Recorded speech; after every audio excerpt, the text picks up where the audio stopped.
The tax cut bill.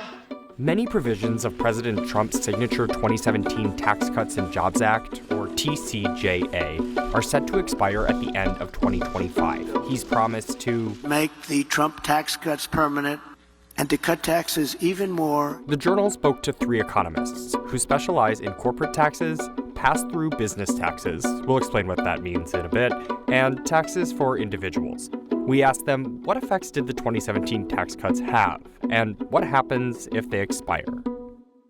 Let's start with corporate taxes. In 2017, the TCJA permanently reduced the top corporate income tax rate from 35% to 21%, which put the U.S. more in line with other G7 countries. We're not going to lose our companies anymore. They're going to stay in our country. There was a modest effect on corporate investment that went up as a result of firms paying lower taxes. This is Harvard economics professor Gabriel Chatero-Reich. He co-authored a study that focused on the impact of a lower corporate tax. Trump's Treasury Secretary at the time, Steven Mnuchin, said the tax cuts would generate more than enough economic growth to help pay for the lost revenue.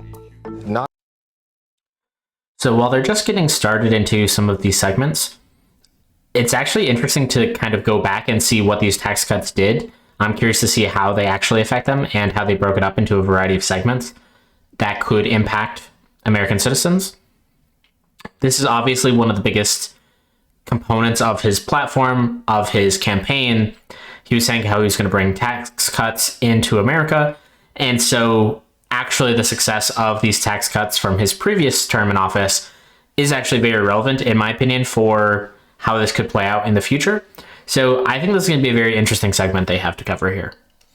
Will this tax plan pay for itself, but it will pay down debt? Chatero-Reich's study found that didn't quite happen, at least not when it comes to corporate tax revenue. In 2018 and 2019, tax revenues went down substantially, bringing less money to the government, while investments by corporations ticked up. The higher corporate tax investment didn't generate enough economic growth to make up for the drop in corporate revenue from the lower tax rate. It remains to be seen whether other parts of the 2017 tax bill, like the reshoring of corporate profits, could have offset the decline. The corporations that are giving billions and billions of dollars away to their workers, and many more are coming. I think that's really what's selling this, maybe better than anybody could, including myself. In 2017, White House economic advisors estimated that corporate tax cuts would give households an average income boost between $4,000 and $9,000. Chatero-Reich and the study's co-authors used modeling based on data from 2018 and 2019 to come up with a much lower individual wage boost of about $750 per full-time. Wow. So obviously that's a much lower number here if we're basically expecting it to be $750 is how much it actually improved things for the average individual. That's noticeably smaller than $4,000 to $9,000, but it is still an improvement. I think that is something that is worth giving some credit to. $750 is a decent amount. It's unclear exactly if this is median or actually this is average here. So that is pretty good. And it's also for a full-time employee, not for just part-time. And so that's decent. I think the average person who works a full-time job would certainly not be happy to lose $750. So $750 positive, it's better than negative. Employee. $750 per person is nothing. So that's a glass half full version. Glass half empty version is we also need to collect tax revenue in order to have a functioning society and government. Getting that additional income cost us a lot of tax revenue. Now, let's look at how the vast majority of small to medium business owners file taxes. They are called pass-through businesses because owners pass their taxes through their individual income filings. They didn't get the permanent corporate tax cut. Pass-through business owners, I think rightfully said, hey, what about us? Economist Elena Patel studied the 199A provision, a deduction created in the 2017 bill that's set to expire in 2025. The provision allows a temporary 20% tax cut on qualified income for millions of business owners. This is a huge boom for growth for these businesses. The problem is, Patel says, that there's little evidence that proves this deduction helped boost investment or employment. So in some sense, it was just a tax cut to business owners. Anybody who runs anything out of their home, they're technically a business and they benefit from this. People who own pass-through businesses tend to be higher income. And so of course the benefit is going to accrue to the top. In this case, like, it widely disproportionately benefited the top 1%. Yeah, that makes sense. I would say even for that last example of the $750, one of the reasons why I was thinking about average versus median is that most averages, especially when it comes to income in the US, is skewed towards the higher income brackets. And so median would have been more indicative of what the average American might have felt. And so for this exact reason, which is we're seeing something similar here, which is how much larger there's beneficial impact for the top 1%. And so that's going to offset even if maybe the bottom 50% actually lost money. Because there could have been a scenario where the bottom 50% lost like 250 for that year, but the top 1% gained 1,000 or 5,000 or whatever it is. And so that's going to have a drastic impact on what the average person is experiencing for these income benefits. So again, that makes sense. Lowering the tax is going to be more beneficial the higher the income you make. And so if you have less income, well, one, you might not even be in that tax bracket because we have that laddered tax bracket. So you actually need to make so much money to get into the higher brackets. And so if you don't make enough, then you never even hit those higher tax brackets. That would likely experience the most benefit from these changes. And so this is like some of the critique of this is that this tax cut really was targeted at the richest of the rich people in the United States. Republican.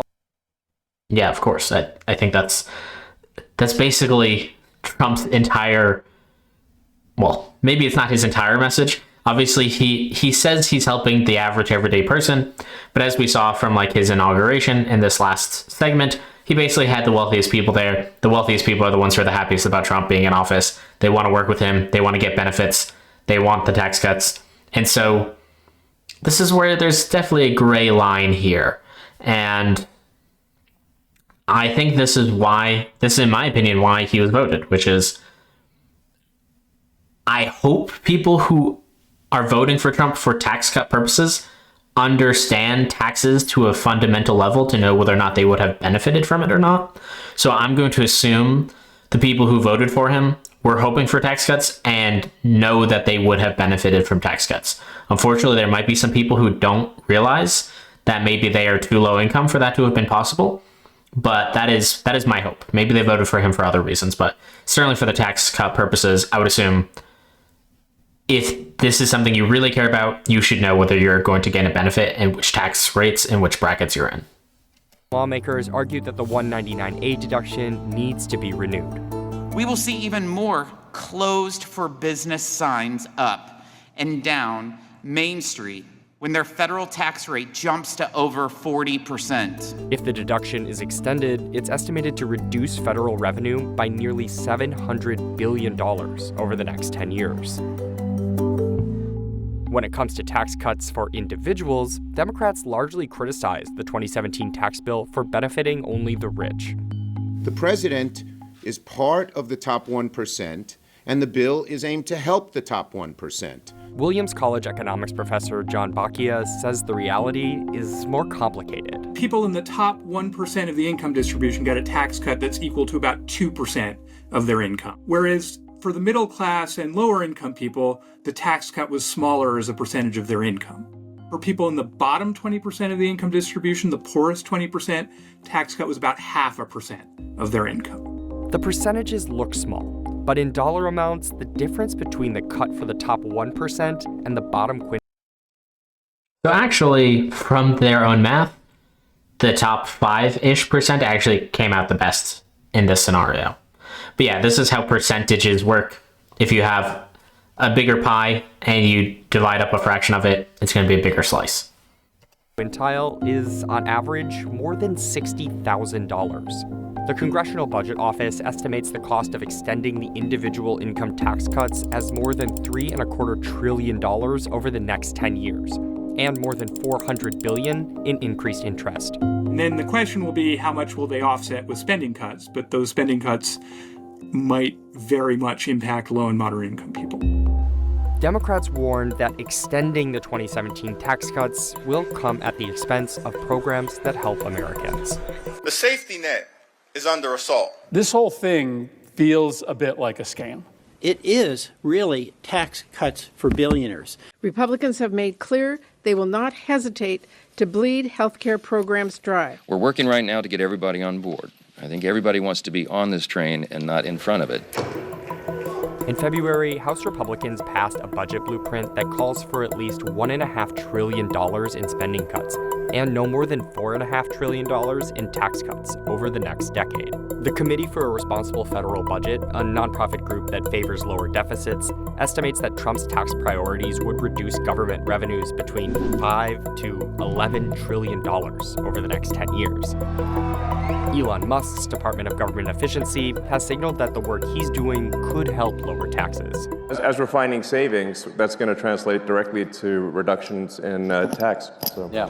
It's still an open question how Trump and Republicans will bridge that gap. To fully extend everything is going to cost something like $5.5 trillion. So that's a lot of money. Thank you for watching. If you've enjoyed what you've seen, please hit like or subscribe. I'll see you around.